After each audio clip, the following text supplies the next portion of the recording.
자, 예. 그러면은 부캐넌은 질문합니다. 1차 세계대전의 원인은 우연인가요? 만약에 오스트리아 황세자 부부가 재수없게 길이 막혀서 옆길로 돌아가지 않았다라면 네. 전쟁이 발발하지 않았을까요? 않았을 거냐? 라는 질문을 아. 던지는 건데요. 굵직한 질문이네. 트럼프가 갑자기 뭐 이렇게 총에게 귀를 스치고 가서 파이팅 이거를 할지를 누가 알았겠습니까? 세상의 모든 지식 언더스탠딩. 네, 자 북언더스탠딩 시작하겠습니다. 북언더스탠딩은 이게 또 항상 드림 플러스 저 북언더스탠딩 일단 이런 분들 때문에 또 유지가 됩니다. 이런 분들 없으면 우리 문 닫을 거예요. 자, 문 닫지 않기 위해서 또 물심양면으로 지원해 주신 분들 감사하고, 자 오늘은 제가 진짜 너무너무 좋아하는 분, 여의도에 진짜 독서가라고 하면 손에 꼽힐 만한 네. 항상 네. 1, 2순위에 꼽히는 네.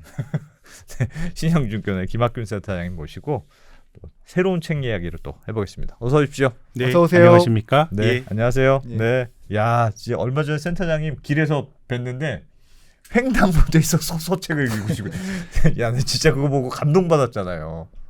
예, 그냥 기다리는 데서 읽은 거죠? 서서 횡단보도 빨간불이었는데 그거 기다리면서 책을 읽으시더라고. 야, 책 읽을 시간이 잘 안 나시죠? 그렇지는 않습니다. 그냥 뭐 우연히 그때 보신 모양이네요. 센터장이 말았어요. 그래서 운전 놔두고 가다가, 야, 하여튼 대단하십니다. 네, 오늘은 무슨 책을 또 살포시 가져오셨나요? 예, 제가 북언더스탠딩에서 그 워렌 버핏의 스노우볼이라고 하는 네, 워렌 버핏의 전기를 재밌게 읽었습니다. 예, 저도 아주 재밌게 했고요. 네, 또 축구의 제국 프리미어 리그라고 맞아요. 축구 얘기도 아주 재밌게 했습니다. 근데 오늘은 오발과 패턴이라고 하는 책을 들고 나왔고요. 네. 제목은 매우 철학적인 느낌입니다. 철학적이고 책을 읽는 입장에서도 앞서 네. 말씀드렸던 스노우볼이나 아니면은 축구의 제국 프리미어 리그보다는 훨씬 저는 힘들게 읽었습니다. 이게 물리학자가 쓴 책입니다. 예. 물리학자가 쓴 책인데 제가 뭐 자연과학 물리학 이런 쪽에 그렇게 뭐 관심이 많지 않아가지고 그럼에도 불구하고 독자들에게 쉬운 책은 아니지만 예. 한번 읽어보면은 영감을 많이 주는 그런 책입니다. 예, 이 이 책의 저자가 이 마크 부캐넌이란 사람이 예. 물리학자인데요. 네. 근데 물리학자 중에서도 셀럽입니다. 셀럽. 예, 우리가 그 네이처라고 하는 과학 잡지 있죠. 예. 굉장히 유명한 과학 잡지죠. 네이처의 편집장을 한 사람입니다. 네. 그러니까 주류 물리학에서 좀 인정을 받은 그런 사람이 쓴 책인데요.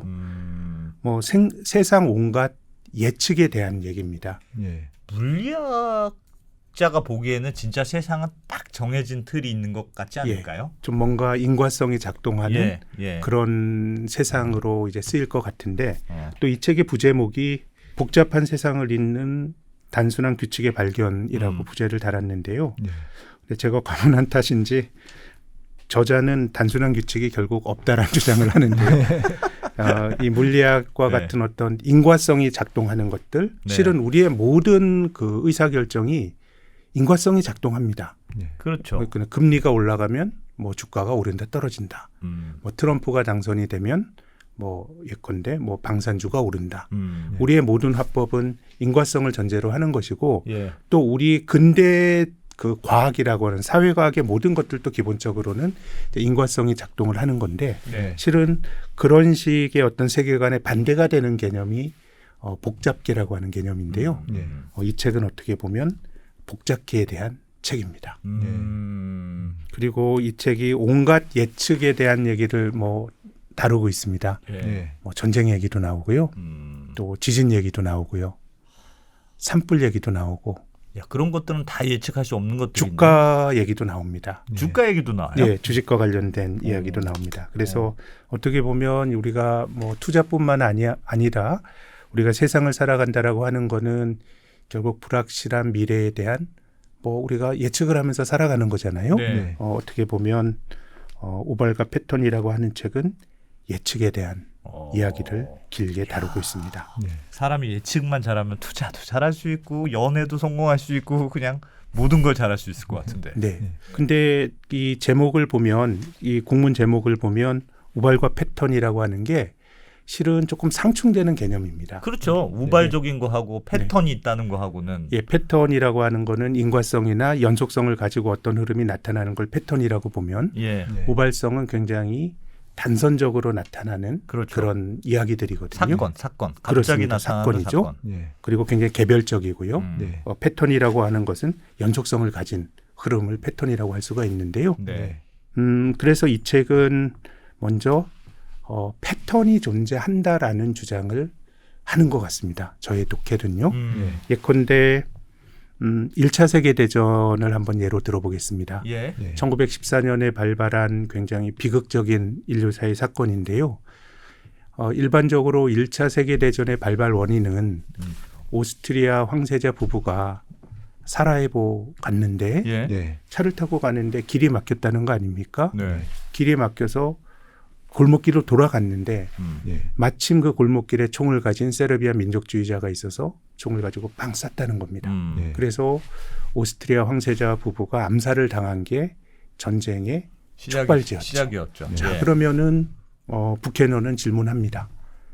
1차 세계대전의 원인은 우연인가요? 만약에 오스트리아 황세자 부부가 재수없게 길이 막혀서 옆길로 돌아가지 않았다라면 전쟁이 발발하지 않았을까요? 않았을 거냐? 라는 질문을 던지는 건데요.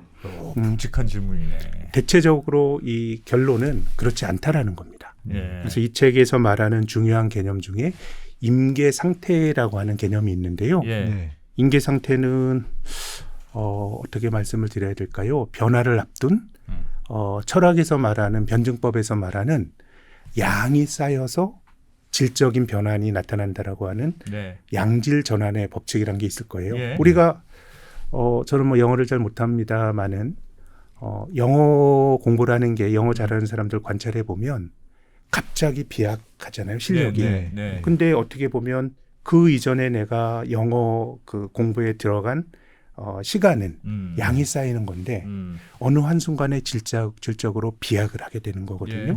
그래서 마크 부캐넌이 제시하는 가장 중요한 개념은 뭔가 비약하기 직전, 비약 혹은 뭔가 질적으로 다른 상황이 발생하기 직전에 뭔가 변화를 잉태하고 있는 부글부글 끓는 그런 상태를 이 사람은 임계 상태라고 이야기를 합니다. 거의 모든 것들은 임계 상태가 존재한다는 것이죠.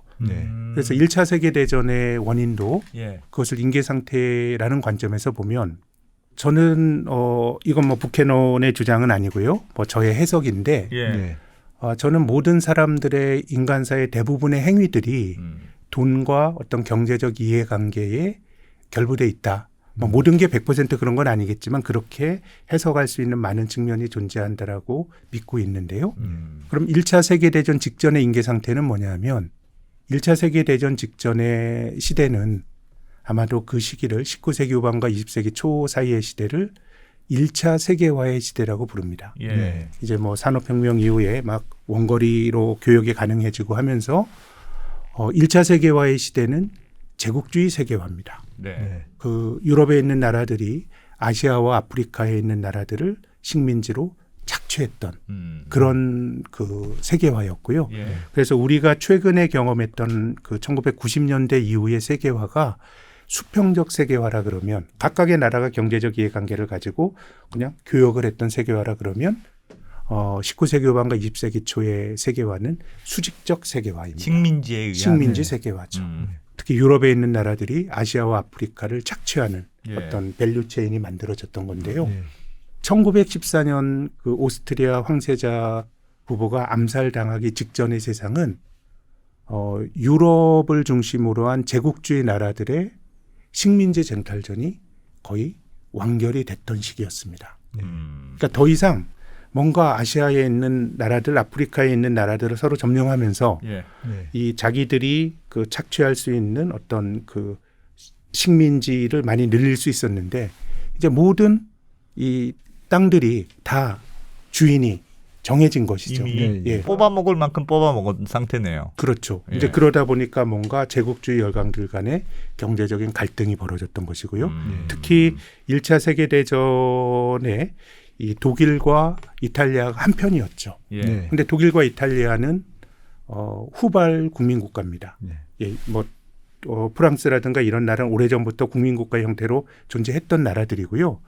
독일과 이탈리아는 18세기 후반에 뭔가 이 국민국가 형태로 만들어졌던 나라니까 네. 어떻게 보면 식민지 그 땅 따먹기 전쟁에 늦게 뛰어든 나라들이 네. 결국은 더 이상 넓힐 수 있는 식민지가 존재하지 못하다 보니까 네. 결국은 저는 그것이 전쟁으로 이어지지 않았는가라는 생각이고요. 네. 그러면 이제 부캐넌이 말하는 인계 상태라고 하는 거는 그 제국주의 열강의 그 아시아, 아프리카에 대한 식민지 분점이 거의 끝난 상황.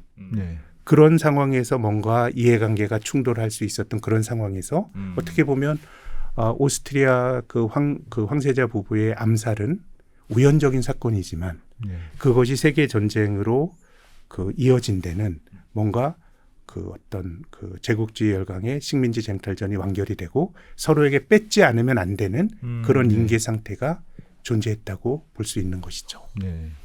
그러면 그러니까 뭔가 무르익는 분위기가 있는 거잖아요. 무르익는 네. 분위기가 있었다는 뜻이고 그게 결국 근본적인 원인이지 실제로 총격 사건은 그냥 촉발시킨 계기일 뿐이지 네. 그게 아니었으면 뒷골목에서 총을 쐈건 네. 눈앞에서 총을 쐈건 네. 아니면 뭐 그냥 대포를 쐈건 네. 뭔가가 일어나긴 일어났을 것이다. 그게 아니어도 어떤 일이 일어날 수도 있었다라고 하는 것이 어떤 인계 상태의 정의입니다. 네. 근데 이게 이제 복잡계라고 하는 것은 뭐냐면 예. 그것이 그러면은 꼭 인계 상태라고 하는 것은 질적으로 변화를 앞둔 굉장히 무르익은 예. 그런 상황이긴 하지만 이 책을 보면 이제 지진에 대한 얘기가 나오거든요. 예. 네. 많은 그 인류가 지진의 원인을 또 지진을 예측하기 위해서 노력을 많이 하지만 우리가 지진이 언제 일어날지를 예측하는 거는 지금의 과학으로는 설명이 되지 않습니다. 네. 근데 그럼 지진이 100% 우연인가요? 왜냐하면 지진이라고 하는 것은 판과 판 사이에 대륙의 판과 판 사이에 갈등이 벌어져 있는 거죠. 그렇죠. 그럼 이런 상황이라고 하는 게 어떻게 보면 인계 상태인데 네. 단지 어떤 일을 불러일으키는 직접적으로 촉발시키는 일종의 트리거 네. 이거는 알 수가 없는 거죠. 그래서 이제 이 책에 굉장히 재미난 실험이 나오는데 그 모래 더미를 쌓는 실험이 나옵니다. 이제 모래 더미를 이제 쌓아 나가는데 위에서 모래를 하나씩 톡톡 떨어뜨려요. 하나씩이 하나씩? 예. 어. 근데 이게 더미가 쌓여져 있더라도 한 알이 떨어져도 그냥 모래더미 움직이지 않을 수가 있는데 예. 네. 어떤 것 한 알이 딱 털어졌을 때는 모래더미가 무너집니다. 결국 지진도 마찬가지거든요. 우리가 판과 판 사이에 겹침이 있는 쪽에서 뭔가 인계 상태가 조성이 됐다라고 하는 거는 예. 과학에서 알 수 있는 건데 네. 그 어떤 게 계기가 돼서 예컨대 판과 판 사이에서 돌덩이 하나가 또르르 굴러와서 지진을 일으킬 수도 있습니다. 그렇지만은 뭐 그 인계 상태가 있다 그래서 그 돌덩이보다 작은 돌보다 더 큰 돌이 굴러 떨어져도 실은 아무 일도 없을 수도 있고요. 예. 그래서 본질적으로 우리가 트리거는 어. 잘 알 수가 없지만 네. 인계 상태라고 하는 거는 우리가 어느 정도 인지할 수 있는 요인인데요. 근데 이제 특히 금융시장에서는 우리들의 화법의 거의 대부분이 예. 트리거를 찾는 거거든요. 뭐 때문에 이렇게 됐느냐? 뭐 때문에. 어. 예. 예를 들어서 미국의 뭐 엔비디아를 비롯한 기술주는 막 올라가는데 야 이게 어떤 일이 생기면 떨어질까라는 건데 네. 네. 궁극적으로 이 그 주식시장에서 보면 특정한 종목이 많이 올랐다라고 하는 거는 일종의 인계 상태에 가 있을 가능성이 굉장히 이제 높은데요. 네. 지금 어떻게 보면 그 뭐 미국의 기술주들은 많이 올랐는데요. 혹시 멱함수라고 하는 개념을 들어보셨는지 모르겠습니다. 멱함수. 모르겠습니다. 멱함수가 네. 빈도는 강도에 반비례한다는 얘기입니다. 예. 네. 굉장히 드문 빈도로 나타나는 거는 그 일이 나타나면 굉장히 강하게 나타난다. 아주 센 충격이 있고요. 오랜만에 온 거는 세고. 굉장히 센 거죠. 근데 이제 우리가 멱함수로 설명할 수 있는 요인들이 굉장히 많습니다. 어떤 게 있냐면요. 유튜버들 수입을 많이 버는 사람들은 엄청나게 이제 많이 벌고요. 예. 또 반대편에서 해도 안 되는 사람은 굉장히 적게 버는 게 이제 몇 함수고요. 또 최근에 그 빅테크 기업들이 소프트웨어를 만드는 기업들도 전형적으로 수익이 몇 함수를 따릅니다. 왜냐하면 소프트웨어라고 하는 거는 특별하게 뭐 더 하나 더 판다 그래서 비용이 더 드는 건 아니잖아요. 예. 판매가 늘어나면 거의 코스트가 안 들기 때문에 거의 어떻게 보면 이 말은 보통의 이제 좋은 비즈니스라고 하는 거는 고정비를 깔고 가는데 그 소프트웨어를 만들어 파는 기업들은 고정비도 당연히 추가 생산에 없고 심지어는 변동비도 거의 없잖아요. 뭐 하나 이 물리적으로 카피하는 게 뭐 돈이 더 들어가는 게 아니니까 그래서 이제 빅테크 기업들이 벌어들이는 수익도 몇 함수의 그 규칙을 따르는 것이고요. 그리고 굉장히 드물게 나타나는 지진도 어떻게 보면 몇 함수의 법칙을 따릅니다. 동일본 대지진 같은 경우는 한 100년에 한 번 오는 거잖아요. 그런 식의 어떤 충격들이 몇 함수의 법칙을 따르는 건데 그래서 이제 우리들은 우리들의 화법은 늘 인계 상태, 변화의 트리거 인계 상태에서 트리거가 뭐가 될 거냐를 늘 고민을 하는데 이 책에서는 실은 그건 알 수 없다라고 주장을 합니다. 그러면 센터장님 그 말이 맞다면 이게 맞는 말인 것 같은데 들어보면 그런데 그렇다면 결국은 일어날 일이 일어나는 거야. 그러니까 그거는 그게 총격 사건이 됐건 네. 그러면 모래가 떨어지는 게 없었으면 일이 안 일어났을까요? 아니면 결국은 모래가 됐건 먼지가 됐건 결국은 모래더미는 무너지게 돼 있는데 네. 그게 그냥 하필 그때 온 게 모래 한 톨이었어. 인 걸까요? 그거라고 봐야 되겠죠. 왜냐하면 이 우리가 자연 상황이라고 하는 거는 모래건 뭐건 물리적으로 자극이 있는 건 굉장히 저는 모래로 비유했습니다마는 자연스러운 일이니까요. 그래서 어떻게 보면 임계 상태라고 하는 것은 어떤 일이 벌어질 미래의 일을 예비하고 있는 상태라고 봐도 제 생각에는 무방할 것 같고요. 다만 그것을 불러일으키는 어떤 구체적인 계기 또 그 구체적인 계기를 우리가 특정할 수 없기 때문에 그 일이 언제 벌어질 수도 본질적으로 알 수가 없는 것이고요. 그래서 이 책이 말하는 인계 상태가 그 형성이 된다라고 하는 마크 부캐넌의 주장은 이거는 복잡계는 아닌 것 같아요. 설명할 수 있다는 우리가 뜻이에요. 설명할 수 있는 거예요. 예. 그렇지만 어떤 자극이 주어졌을 때 어떤 트리거가 되는 일은 일종의 복잡계의 일인 것이죠. 그러니까 설명할 수는 있고 이게 잘 따져보면 사실은 이런 배경이 있어 네. 라고 설명할 수는 있는데 그 일이 하필 그날 왜 일어났느냐는 설명하기가 어렵다. 혹시 그 일이 아니더라도 예를 들어서 그 오스트리아 그 황세자 부부의 암살보다 더 큰 왕이 어떻게 뭐 총에 맞았더라도 실은 그게 전쟁이 발발하지 않았을 수도 있어요. 그렇기 때문에 이거는 어떻게 보면 이제 우리의 화법이 특히 투자하는 사람들은 늘 트리거를 찾고 인과성을 찾는 건데 이 책은 그런 건 부질없는 일이야라고 결국 얘기를 하는 것이죠. 사건의 우발성은 모른다. 네, 그것은 복잡계라는 거예요. 찾기가 어렵다. 모래알이 계속 떨어져도 큰 모래가 떨어져도 모래더미는 붕괴 안 될 수도 있고 또 작은 모래더미가 떨어지더라도 모래알이 떨어지더라도 그게 붕괴할 수도 있기 때문에 그건 본질적으로 알 수 없다는 주장을 하는 거죠. 사장님이 예를 들면 기분이 안 좋아서 씩씩거리고 있는데 누가 와서 한번 놀리면 야이서 하면서 훅 하는 게 그럼 원래 기분이 옆에서 놀린 게 문제가 아니고 원래 기분이 안 좋은 상태로 설명이 가능하다. 하필 네가 와서 그날 말을 걸었으니까 네가 욕 먹은 거지. 그런 인계 상태가 그 감정적인 인계 상태가 조성돼. 아니 근데 예전에 궁금한 건 그런 게 있습니다. 진화론을 설명할 때 사실은 이렇게 설명하더라고요. 진화론이라는 게 진화라의 과정이라는 게 계속 적자가 생존하는 과정이잖아요. 네. 그래서 뭐가 생존할지는 사실 몰라요. 그러니까 지내다 보니까 이놈이 살아남았네. 그러니까 이놈이 이 환경에서 얘가 살아남기 좋은 애였구나. 또 계속 그런 식으로 이제 누군가 한 놈이 살아남은 게 결과적으로 주변 환경에 잘 적응해서 살아가는 사람이잖아요. 네.